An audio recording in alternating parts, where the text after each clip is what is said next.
വിവിധ ആവശ്യങ്ങൾ ഉന്നയിച്ച് മോട്ടോർ കോൺഫെഡറേഷൻ CITU-വിന്റെ നേതൃത്വത്തിൽ വടകര RTO ഓഫീസിലേക്ക് മാർച്ച് നടത്തി. CITU സംസ്ഥാന കമ്മിറ്റി അംഗം P. സുരേഷ് ഉദ്ഘാടനം ചെയ്തു.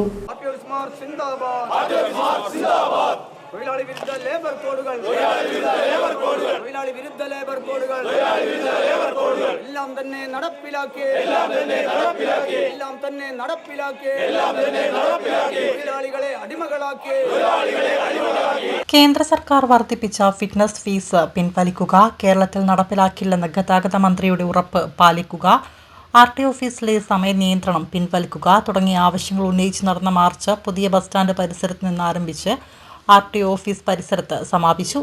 CITU സംസ്ഥാന കമ്മിറ്റി അംഗം P. സുരേഷ് ഉദ്ഘാടനം ചെയ്തു. കേന്ദ്രത്തിൽ അധികാരത്തിലിരിക്കുന്ന നരേന്ദ്രമോദിയുടെ നേതൃത്വത്തിലുള്ള ഗവൺമെന്റ് കഴിഞ്ഞ 11 വർഷക്കാലമായി ഈ രാജ്യത്തിനകത്ത് പണിയെടുത്തു ജീവിക്കുന്ന എല്ലാ മേഖലയിലെ തൊഴിലാളികളെയും പട്ടിണിയിലേക്കും ദാരിദ്ര്യത്തിലേക്കുമെല്ലാം തള്ളിവിടുന്ന നിലയിലുള്ള സമീപനങ്ങളാണ് ഈ നാടിനകത്തെ ഭരണകൂടം സ്വീകരിച്ചു വരുന്നത് എന്ന് നമുക്കറിയാം.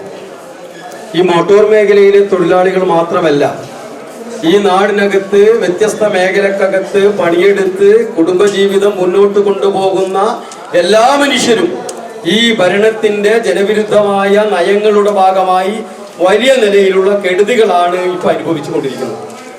അവസാനമായി ഈ രാജ്യത്തെ തൊഴിലുറപ്പ് തൊഴിലാളികളെ പോലും പട്ടിണിയിലേക്ക് നയിക്കുന്ന നിലയിലേക്ക് പുതിയ നിയമങ്ങൾ രാജ്യത്ത് ഇപ്പം കൊണ്ടുവരിക.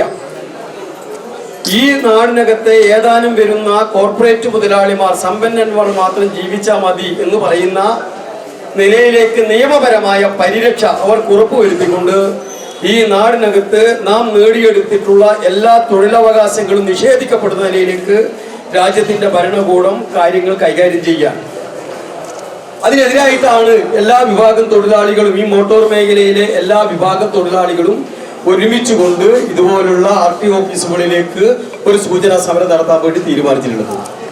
ഈ സമരത്തിനകത്ത് അവർ ഉന്നയിക്കുന്ന ഏറ്റവും പ്രധാനപ്പെട്ട മുദ്രാവാക്യം എന്താ? അവർ ഈ സമരത്തിനകത്ത് തൊഴിലാളികൾ ഉന്നയിക്കുന്ന ഡിമാൻഡ് നിലവിലുള്ള ഫിറ്റ്നസ് ഫീസ് വർധനവുമായി ബന്ധപ്പെട്ടുകൊണ്ടാണ്. ഒരുപക്ഷെ ഈ മോട്ടോർ മേഖലയിലെ തൊഴിലാളികൾ ആരും പണിയെടുത്ത് ജോലി ചെയ്ത് കോടീശ്വരന്മാരായ ഒരു ചരിത്രം രാജ്യത്ത് എവിടെയും കാണാൻ കഴിയില്ല. അവരുമായി ബന്ധപ്പെട്ട് കിടക്കുന്ന സഹോദരങ്ങളെ, അവരുടെ അമ്മമാരെ, അവരുടെ കുടുംബങ്ങളെയെല്ലാം പട്ടിണിയില്ലാതെ തീറ്റുപറ്റി മുന്നോട്ട് കൊണ്ടുപോകുന്നതിന് മാത്രം ഒതുങ്ങുന്ന നിലയിലുള്ള ഒരു കൂലി മാത്രമേ ഈ മേഖലയിൽ നിന്ന് അവർക്ക് പണിയെടുത്താൽ കിട്ടുന്നുള്ളൂ. അത് വെച്ചുകൊണ്ട് അവരുടെ കുടുംബം പട്ടിണിയില്ലാതെ മെല്ലെ മെല്ലെ മുന്നോട്ട് കൊണ്ടുപോകുമ്പോൾ അവരെയെല്ലാം പട്ടിണിക്കിടാൻ കഴിയുന്ന നിലയിലേക്ക് രാജ്യത്തിന്റെ ഭരണകൂടം നിയമം കൊണ്ടുവരിക. ഇപ്പൊ ഇവിടെ നേരത്തെ സൂചിപ്പിച്ചു, ഒരു ഫിറ്റ്നസ് ചാർജുമായി ബന്ധപ്പെട്ടുകൊണ്ട് ഒരു ഓട്ടോറിക്ഷക്ക് 660 രൂപയാ കൊടുക്കേണ്ടത്. ഇപ്പൊ കൊടുക്കേണ്ടത് എത്രയാ? ഇപ്പൊ 4000 ചില്ലാനം രൂപ കൊടുക്കേണ്ടി വരുന്ന അവസ്ഥയിലേക്ക്